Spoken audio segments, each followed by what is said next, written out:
今天我们来做一个腊肠炒油菜。我们先拿姜片3片姜放入热油当中炝锅，稍微多炝一会儿，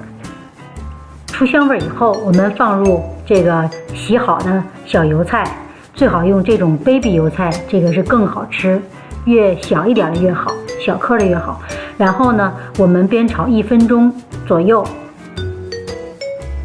稍微炒一炒，去除一下水汽之后，我们把准备好的腊肠，这个如果是国内的话，我们这个腊肠都已经是蒸好了的。那么在国外呢，我们买这个腊肠要先搁这个热水蒸15分钟，它是生腊肠。然后蒸完以后呢，我们把它切成薄片儿，放入锅中，跟刚才你已经炒1分钟的这个小油菜一起再进行煸炒，大概呢要炒2分钟左右吧。好，煸炒一些时候之后呢，你会发现这个油菜呢就这个塌陷下来了，就不像原来这么支挺了，这说明它的水汽已经出去一些了。这时候呢，我们要准备料酒和一点白糖。这道菜呢，因为腊肠已经这个有咸味了，所以呢你也可以不放盐，但是放一点料酒，这个味道是很香的。好，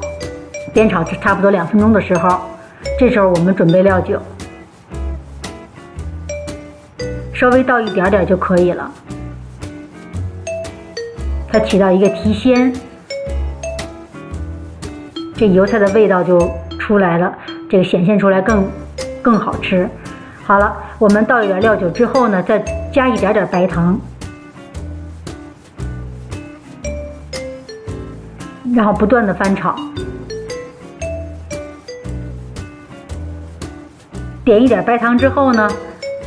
让糖稍微融化，这时候我们就可以关火了，关火出锅。